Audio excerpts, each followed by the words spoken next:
Uma praia repleta de mistérios inexplicáveis que coleciona mais de 300 aparições de OVNIs nos últimos 25 anos, se tornou uma importante rota ufológica de pesquisas.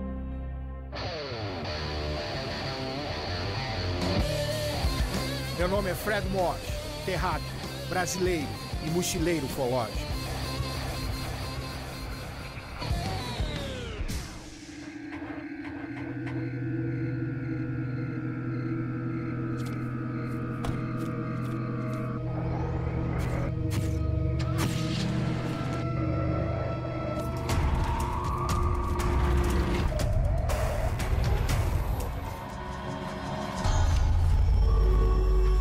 Eu e minha equipe vamos colocar o pé na estrada em busca de diferentes fenômenos extraterrestres.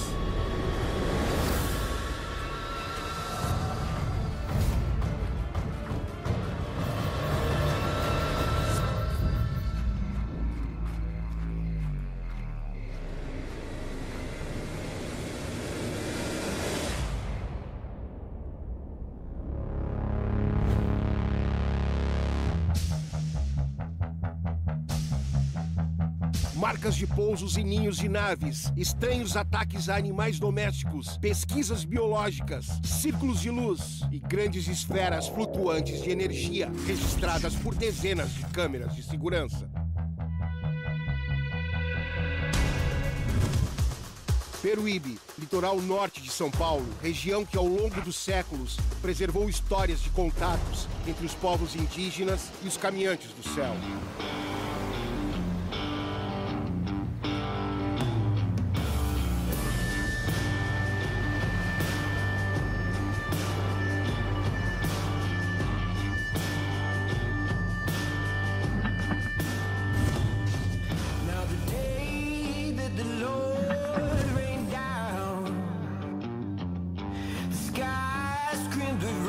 Uma coleção de fenômenos na região, a maioria concentrada no ano de 2008, começou a chamar a atenção de diversos ufólogos do país. Dentre eles, alguém acostumado aos mistérios da Praia do Guaraú.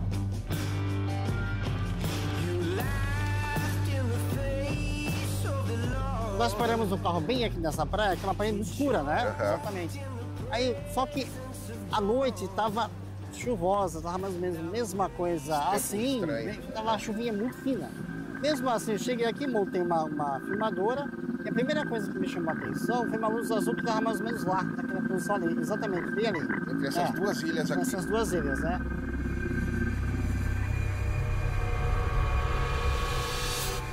E uma coisa que eu notei é que ela estava na linha do horizonte. Na linha, não estava nem acima nem embaixo, só na linha do horizonte. Eu peguei a filmadora e comecei a filmar.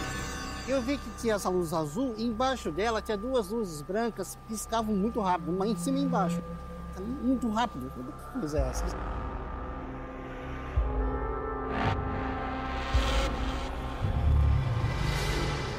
E a luz ficou ali e não saía. Não se movimentava. Eu joguei laser, fiz um monte de coisa, nada. O que ela fazia às vezes, ela explodia num burst de luz muito forte, muito intenso, né?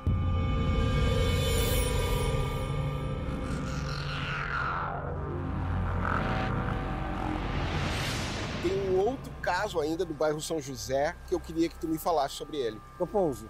Exato. É. Mais ou menos nessa mesma época teve uma onda aqui em Peruíbe que foi as pessoas viram uma luz, né, alaranjada, e logo depois apareceu uma marca de pouso. Alguma coisa que baixou até o terreno e lá é tabual, tabuas, né, uma planta aquática. E aquilo realmente ficou em forma de bacia, alguma coisa chegou muito perto.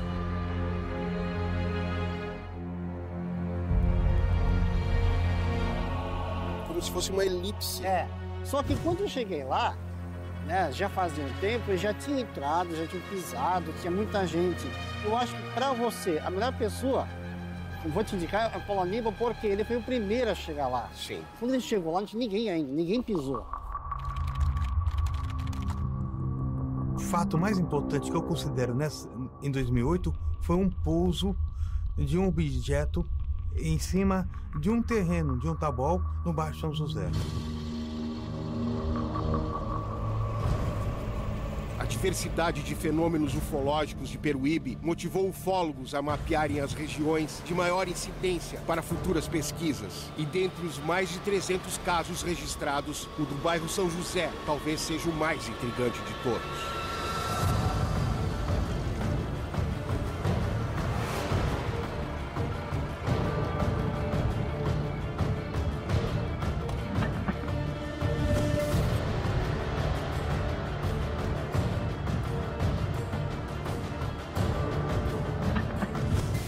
Quando eu fui chamado pelo oficial da Defesa Civil para averiguar um caso muito estranho no terreno de uma vizinha lá no bairro São José, e de imediato viemos para cá. Pedi que ele fizesse um isolamento local e temos a imagem de como ficou o local realmente quando ocorreram os fatos. E as fotos que mostraram depois foi depois do pisoteamento, já houve uma alteração. Uma das coisas que reforçam a nossa teoria que o objeto não pousou, não havia nenhuma marca de trem de pouso, não havia depressões, não havia nada que indicasse que ele tivesse efetivamente amassado para pousar. E toda vez que algo pousa, ele deixa uma marca, por causa do peso desse objeto.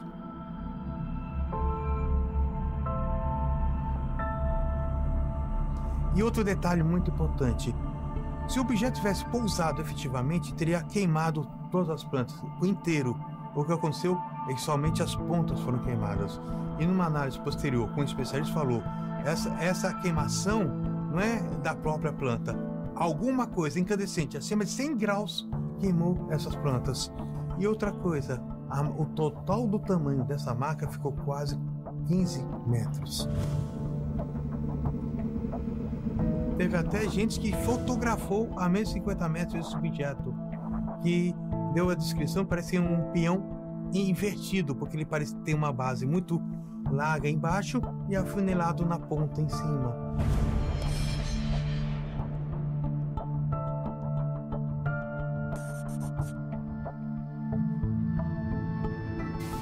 Paulo, então a partir desses acontecimentos é que foi criada a Rota Ufológica. Sim, logo em seguida, a partir do começo do ano seguinte, nós formulamos um roteiro para exemplificar casos de casuística.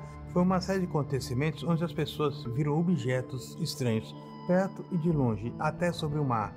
Em certas regiões, principalmente onde se concentravam relatos. Por exemplo, o Guaraú, que é o relato de Jamil, está dentro desse roteiro, a gente colocou dentro desse roteiro.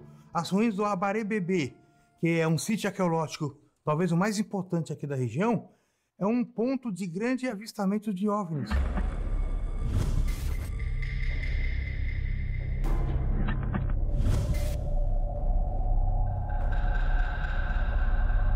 Testemunhas, tanto de fora da ruína e dentro da ruína, chegaram a avistar OVNIs. A igreja do Abarebebê foi uma das primeiras igrejas do Brasil, erguida na metade do século XVI para catequizar os índios tupis. O mesmo povo que dizia se comunicar com seres saídos de dentro de bolas de fogo. Tais relatos poderiam explicar a aparição de OVNIs nos dias de hoje? Luzes e naves que pairam acima do cemitério indígena e da antiga obra dos jesuítas?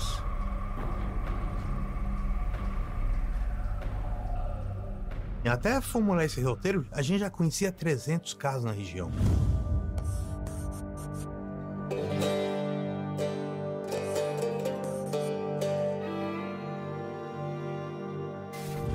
Paulo, por que tu acha que esses fenômenos ocorrem justamente aqui? Primeiro, tem a questão biológica que envolve a jureia. A jureia tem espécimes de plantas e animais que só existem aqui. É uma região endêmica de riqueza biológica. O banco genético é muito grande. Outra questão que eu acho que tem importância é a questão mineralógica.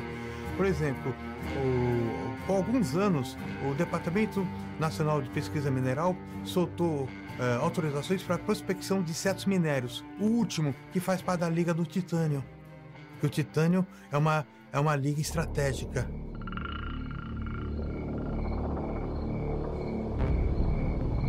Um disco voador à distância altera o campo magnético. Isso daqui é seu inimigo.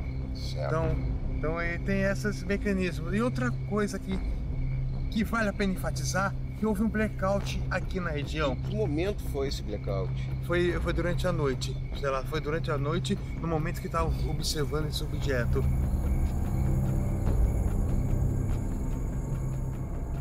Inclusive, quase uma semana e meia depois, teve uma ocorrência envolvendo cachorros, onde alguns desses cachorros vieram a falecer com interferência muito estranha.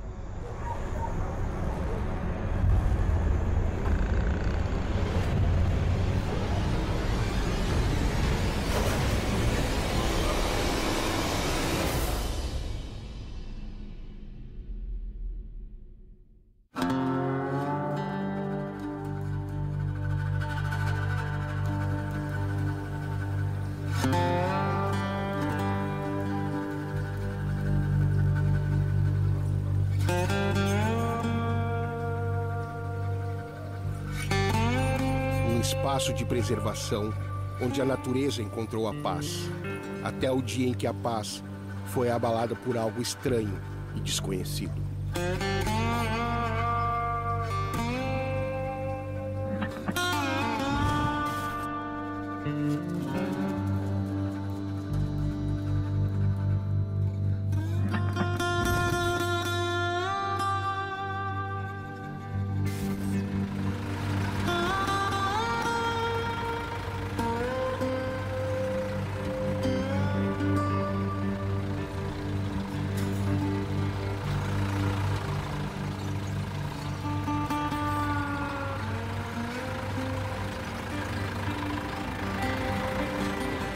Eu fui atrás, ela me ligou, né? Ela falou que havia tido um ataque de alguma coisa, que eu não sabia o que era, né?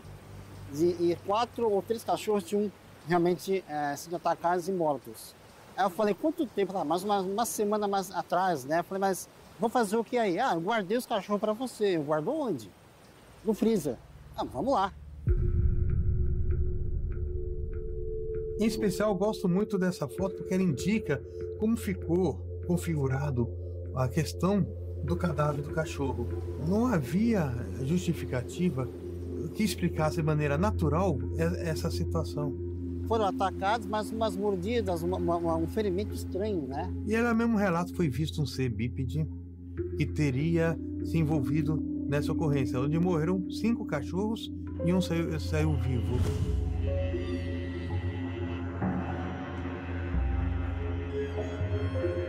Aí eu falei, vocês viram o que fez isso? Ela não vi. E ela viu alguma criatura pulando os 3 metros. E não deu tempo de ela identificar o que era. Foi um total de 5 cachorros mortos e um que sobreviveu.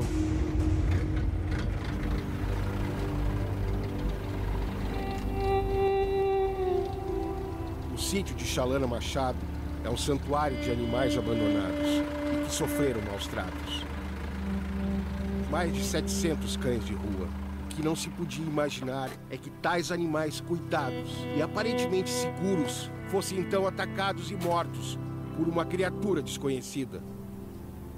Cadáveres encontrados por um tratador apresentavam estranhas perfurações e o sangue inteiramente sugado dos seus corpos. Quando chegou, de manhã encontrou os animais na situação, né? Conforme tem as fotos que mostram. Passou, nós chamamos as autoridades, chamamos polícia, veterinário, não conseguiram chegar numa conclusão. Passou mais uns 3 dias, ocorreu de novo o fato, foi onde nós decidimos montar uma vigília para tentar pegar ou um caçador, uma pessoa que estava invadindo para, né, montar armadilha para capturar animal, ou um outro tipo de animal que estava em ataque, uma onça, alguma outra coisa assim. E nós nos preparamos para isso, inclusive com armadilhas, tipo com carne e tal, na árvore. Né, tava eu e mais 3, uma equipe de 3 funcionários, e nós vemos pela primeira vez quando esse animal, esse ser, pulou uma distância de mais ou menos uns 12 metros, né? Onde ele mirou com a lanterna e um dos cachorros foi correndo atrás.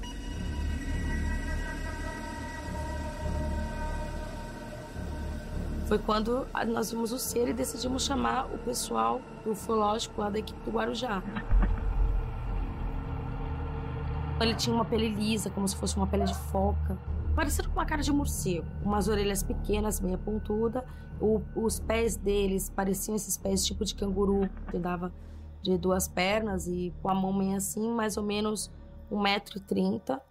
Com certeza foi um ser extraterrestre, porque antes de acontecer esses ataques, teve o caso que aconteceu no bairro São José.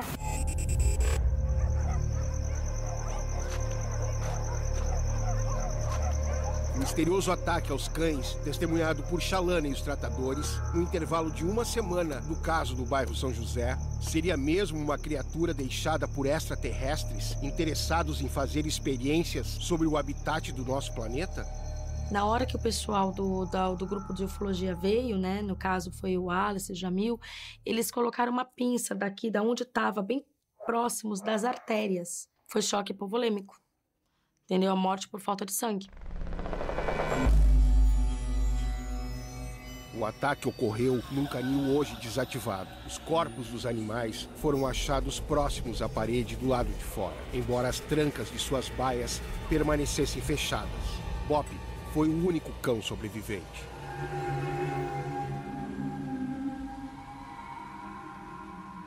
Na verdade, o Bop era como se fosse um cão pastorzão, né? Ele dominava o campo. E ele sempre foi meio agressivo, assim, meio rebelde. E, de repente, quando aconteceu esses ataques, nós encontramos ele dentro de um buraco, certo? Ferido. Ele tinha cavado o buraco perto de uma árvore. E ele estava dentro desse buraco. E completamente em choque. E depois disso, ele ficou o cachorro mais bobo do mundo.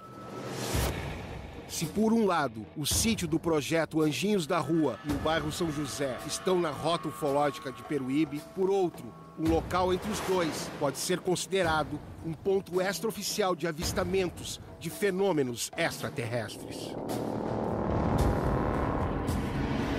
Quem vai nos falar sobre esse verdadeiro mirante das estrelas é um ufólogo, investigador e especialista nos casos antigos e atuais da região. Em 90, 91, como haveria várias incidências, tanto ufológicas como algumas outras paranormais, eu comecei a investigar dentro da minha área as situações que aconteceu aqui em Peruíbe. Quando nós começamos a mapear aqui a região, Peruíbe, nós colocamos aqui, esses pontos vermelhos são todos casos ufológicos que nós tivemos contato. Para mim, que estou aqui desde 1983, a maior área de incidência é essa daqui, ó. Seria nessa direção aqui, nessa Saga? direção, a direção da Queimada Grande. Certo. Quais são os outros pontos que a gente consegue ver daqui? Ali é o Guaraú, né? Sim, ali atrás do morro é o Guaraú. E aqui, o avistamento, ele é fenomenal, porque ele é diário. Se eu te falar, vamos lá ver à noite, você vai ver. Me diz uma coisa, tem um outro caso também que tu está investigando, da Sandra, tu pode me falar sobre esse caso? Então, cara, a Sandra, ela teve acesso a um material, câmeras de vigilância gravaram luzes em forma pequenas e em formas gigantes. E ela resolveu me confidenciar e me pediu ajuda para decifrar o que era aquilo, o que estava acontecendo. Me passou as imagens, eu analisei um pouco as imagens, precisa de alguns recursos especiais, mas nitidamente você vê, inclusive, os raios saindo. Na casa dela, parece que esses orbes a perseguem.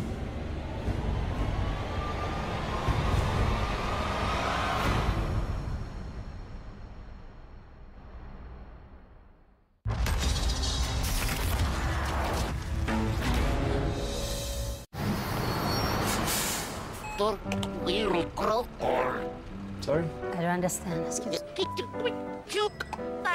Hair dryer or an umbrella? Quando você não fala o idioma, é fácil se sentir de outro planeta. Mas com a Babel, você tem a ajuda que precisa para falar rapidinho. What are you thinking? I'm so hungry I could eat you guys. I'm joking. I'm not gonna... I'm kidding. I wouldn't eat you too. Para viajar, eu confio no Kayak, que busca centenas de sites de viagem e encontra as melhores passagens para mim. O resto é por minha conta. Pesquise no Kayak.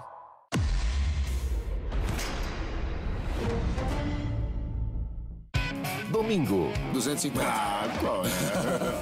Mike e Frank esperam você para uma maratona cheia de tesouros inusitados. Faço por 300. E se errar, vai ser 400.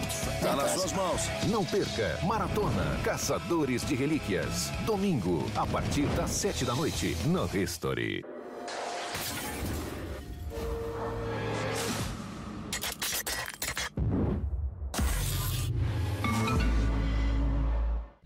Armas com grandes histórias. Só podia ser a faca do Rambo. É uma das facas de Hollywood mais inspiradoras. Ela é linda. Riscos inesperados.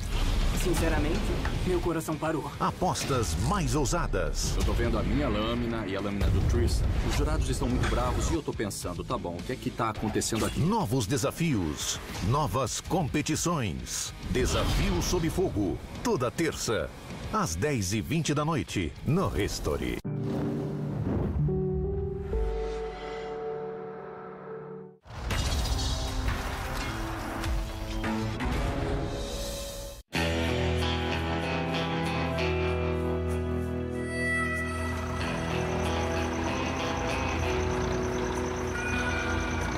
As imagens das câmeras de segurança entregues à pesquisadora Sandra são tão impressionantes quanto os fenômenos fotografados por ela em sua própria casa.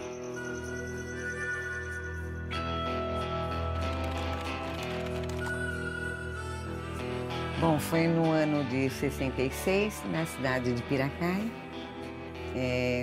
Naquela época não tinha nada, então as pessoas se distraíam na praça, onde tinha a igreja, né? E eu era pequenininha, brincando, de pega-pega com outras crianças, os adultos conversando. E quando foi minha vez de procurar os amiguinhos, eu vi uma criatura bem de frente. A hora que eu abri o arbusto, estava ali.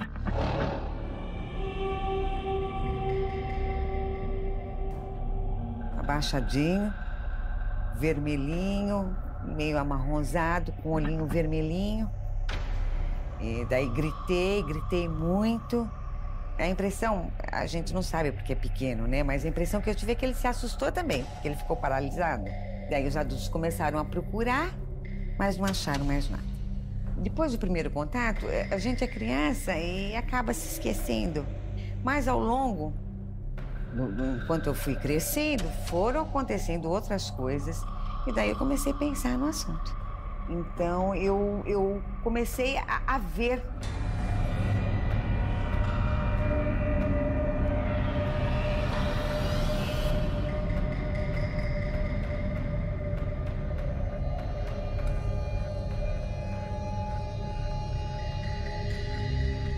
E essas bolas começaram a vir na minha direção.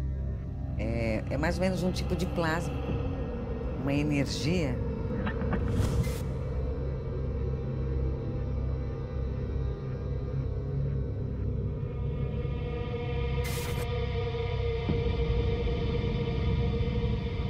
Eles podem tomar qualquer tipo de forma, eles têm poder para isso.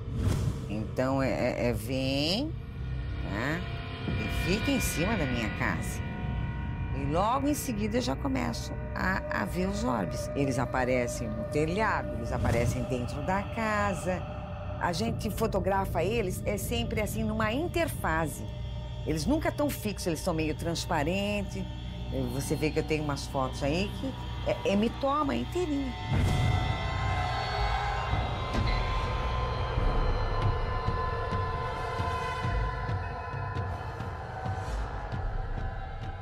Então, eu recebo vídeo de toda a parte do Brasil. Às vezes vem até de fora. E esse vídeo me chegou e foi a maior surpresa da minha vida.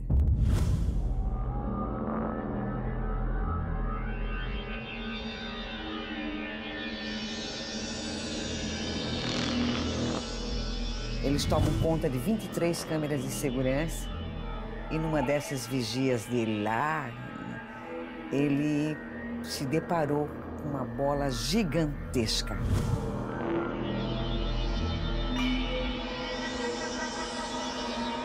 E daí saíram essas bolas de energia, de todos os tamanhos, se dividiam, se multiplicavam. e entravam na Terra, saíam da Terra. É assustador.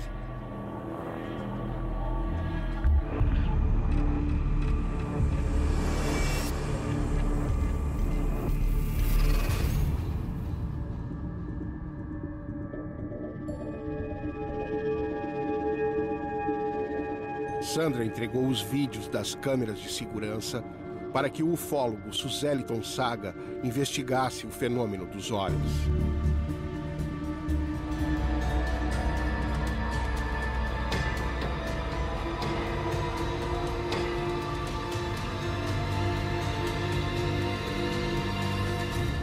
Convidei o Saga para me ajudar a instalar as câmeras de segurança na casa de Sandra, a fim de investigarmos o fenômeno dos orbes, que de um jeito ou de outro não param de chegar até ela.